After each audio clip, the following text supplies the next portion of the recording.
Olá, pessoal. Vamos continuar sequência, né, naquela ideia de vídeos um tanto quanto amadores, mas fazendo um estudo do material que é fundamental para a gente poder construir um projeto de intervenção, né, que é o nosso TCC. E agora nós vamos falar de um assunto que é extremamente importante, que é o diagnóstico comunitário, né? Com um bom diagnóstico comunitário, a gente vai ter a identificação dos problemas, inclusive a relevância deles, como é que a gente vai priorizar quais. E com essa priorização, né, o projeto de intervenção vai seguir em frente. Então, nós vamos trabalhar agora a questão do diagnóstico comunitário. Ok? Nós estamos seguindo ainda, né, o nosso material, que é o livro do módulo 7, Abordagem Comunitária. Nós estamos agora no diagnóstico comunitário da saúde, que tem dois subitens, o diagnóstico de demanda e a estimativa rápida participativa, que nós vamos apresentar nesse vídeo, ok? Então, vamos falar um pouquinho dos objetivos do diagnóstico. Então, primeiro, identificar os problemas da comunidade, né? A gente precisa saber quais são os problemas da comunidade, onde a gente vai querer intervir. Estabelecer as prioridades, porque os problemas são grandes, são muitos, né? E a gente tem que estabelecer prioridade. Observar os fatores que limitam o desenvolvimento das atividades. Instruir diretrizes para definição de ações a serem implementadas. E reconhecer a realidade para um planejamento adequado. Então, o diagnóstico ele é a base em cima da qual o projeto de intervenção vai ser construído, ok?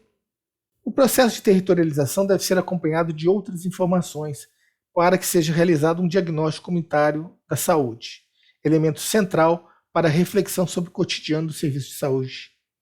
Sendo assim, recomendo que seja feito antes da implantação da equipe ou em até 3 meses após a implantação. Então, em tese já deveria estar pronto, mas eu acredito que a grande maioria de vocês não tem ainda um diagnóstico comunitário de saúde pronto.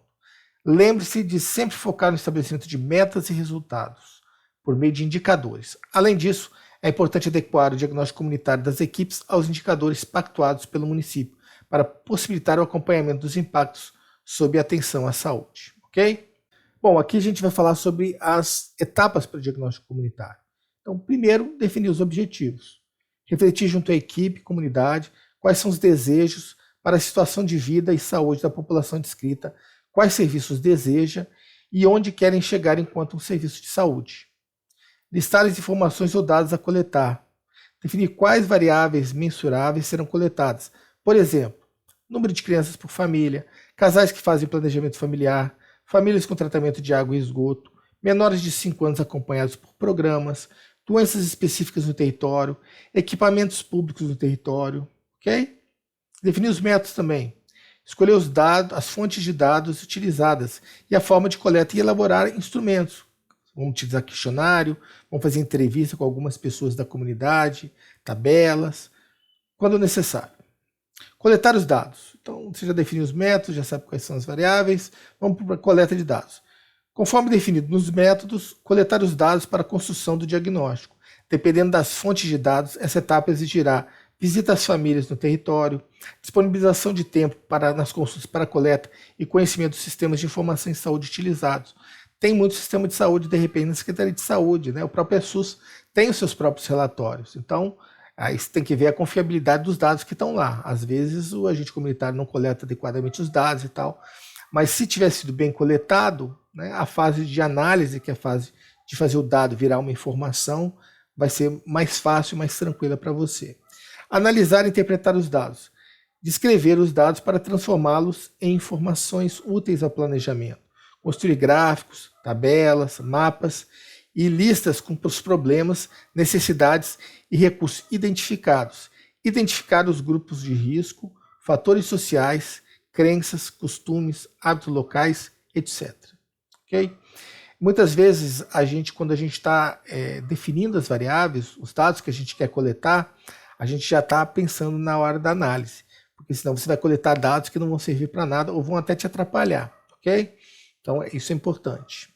E é uma das fases, é uma das etapas para o diagnóstico comunitário ser feito de forma correta, ok? Vamos em frente. Onde que a gente pode encontrar os dados, né? Os principais dados para a composição desses indicadores podem ser obtidos por meio de inquéritos ou meio de fontes secundárias, tais como o IBGE, né? O número de habitantes da minha cidade. Pode ir lá no IBGE que você vai achar o IPEA, o Instituto de Pesquisas Econômicas Aplicadas, a Secretaria de Saúde tem muitos dados, sistemas de informação em saúde, incluindo o ESUS, e outros encontrados no Gestor AB. As informações do mapeamento, territorialização, dados socioeconômicos, demográficos, sanitários, ambientais e do estado de saúde da população irão subsidiar o planejamento.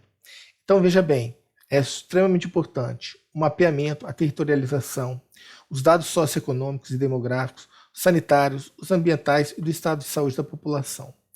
E ver o índice de vulnerabilidade social. Vamos falar agora um pouquinho sobre o diagnóstico de demanda, né? Como é que a gente poderia fazer o diagnóstico de demanda? Então, é uma ferramenta de pesquisa rápida e barata que pode ser utilizada para reconhecimento das necessidades da população descrita. Ela vai avaliar as razões pelas quais as pessoas buscam cuidados médicos. Ela utiliza o conceito de episódio de cuidado, que consiste em todo tipo de atenção prestada a um usuário do serviço com um problema de saúde, desde o primeiro até o último contato para a resolução do problema. É importante definir um período de tempo da coleta de dados. Okay? E aí tem 3 aspectos do episódio de cuidado que devem ser registrados. Primeiro, o motivo da consulta. Razão pelas quais o usuário busca o sistema de saúde, tal como expresso ao profissional. Né? Aquela queixa principal. Diagnóstico do problema pelo profissional. Problema de saúde identificado pelo profissional após anamnese e exames realizados com o usuário. Intervenção resultante. Né? Orientações, tratamentos, terapêutica e encaminhamentos realizados pelo profissional. Então, ali, né, aqui à direita, a gente tem então, o diagnóstico da demanda, do caso X, o motivo da consulta é uma cefaleia e dor na nuca. O diagnóstico virou uma hipertensão. Conduta, controle da pressão arterial e controle alimentar. Lembre-se, na existência de mais de 2 motivos de consulta relacionados a um problema, registrar apenas os 2 mais relevantes. Né? Porque às vezes a pessoa tem vários problemas de saúde, vários motivos, você vai os 2 mais importantes. Ok? Esse aqui é uma unidade de saúde que eu atendi um dia desses, né? E ele tinha uma planilhazinha do Excel que vinha lá a data do atendimento, o horário, o nome da pessoa, o endereço onde ela mora, o cartão nacional de saúde, a idade e a queixa da pessoa. E ainda vinha, né, se foi para o médico, para o enfermeiro, para o técnico de enfermagem. E aqui, por exemplo, né, ampliando a questão das queixas. Então, encaminhamento do serviço para o torrino, medir pressão e mostrar o mapa, mão e pé coçando, mostrar o exame. Então, aqui a gente tem um diagnóstico de demanda que é possível fazer. Né? E esse arquivo do Excel, ele está lá na nuvem, né? E todo mundo tem acesso a ele. Então, você consegue trabalhar isso daí, transformando esse monte de dados numa informação. Ok? Com base na análise estatística da demanda apresentada durante um período de tempo, a equipe pode organizar melhor seu processo de trabalho, formação e atividades comunitárias, com aquilo que é mais prevalente na sua realidade. Então, se você tem muitos casos de doença de Chagas, por exemplo, na sua região, e você viu pouco isso na faculdade, ou na sua especialização, você vendo que a demanda ali é muito grande nesse sentido, você vai poder estudar isso. Ou às vezes vendo que muitas pessoas estão indo ali no acolhimento de manhã cedo para trocar uma receita, de repente você vai atuar montando um grupo, por exemplo, para fazer exatamente esse acompanhamento da pressão alta, mas em grupo, com troca de receita, esse tipo de coisa. Né? E a estimativa rápida participativa, que é o segundo item que talvez seja o mais importante na questão da elaboração do trabalho de conclusão de curso de vocês. Né? É uma estimativa, ela tem que ser rápida e ela tem que ter participação. Então, essas 3 palavras elas têm muito significado. É uma estimativa, tem que ser rápida e tem que ser participativa. Ok? Então vamos em frente. A estimativa rápida participativa busca obter as perspectivas da comunidade sobre as necessidades sociais e de saúde locais e traduzir essas descobertas em ações. Esses métodos foram projetados para tirar inferências, conclusões, hipóteses ou avaliações em um período limitado de tempo e, portanto, são relevantes para a pesquisa em serviços de saúde. O método consiste em uma ferramenta que possibilita que, em pouco tempo e com baixo custo, reconhecer as condições de saúde vivenciadas pela população de determinada área descrita. Tudo que a gente quer no SUS. Pouco tempo e baixo custo. A operacionalização dessa técnica precisa necessariamente assegurar agilidade, coletando-se apenas dados considerados mínimos e pertinentes, dentro de um tempo aceitável para o planejamento de ações imediatas. Okay? Então, sempre essa questão. Tem que ser rápido, tem que ser participativo, não tem que ter dado a mais, né? Tem que ser muito bem direcionado. E aqui estão os passos na estimativa rápida participativa. A primeira coisa é construir uma equipe de preferência multiprofissional. Decisão sobre o que é preciso saber a respeito da população do território, assim como a escolha dos métodos de coleta na equipe de planejamento local. Então, dados minimamente necessários. 3. Um cronograma de realização da estimativa rápida. As experiências indicam que todo o processo pode levar de 10 dias até 2 meses, conforme a disponibilidade da equipe e da comunidade. Então, em 10 dias é possível que já esteja pronto, né, a estimativa rápida participativa. Entrevistas. As entrevistas com informantes chaves a serem selecionados devem prever um roteiro semi-estruturado, sendo um diálogo orientado e conduzido de maneira suficientemente informal para que o participante possa, às vezes, introduzir assuntos ou aspectos que o entrevistador não esperava, priorizando respostas mais complexas e de característica qualitativa. Então você vai selecionar algumas pessoas da comunidade e vai aplicar uma entrevista, né? Se você começa a ver que as respostas estão se repetindo e tal, é a hora de parar essa fase de entrevistas, porque você já alcançou as informações que você precisa, né? E a ideia da estimativa rápida participativa é ser rápida, é ser econômica e não ficar, você ficar com redundância fazendo entrevista e obtendo as mesmas respostas várias vezes. Observação.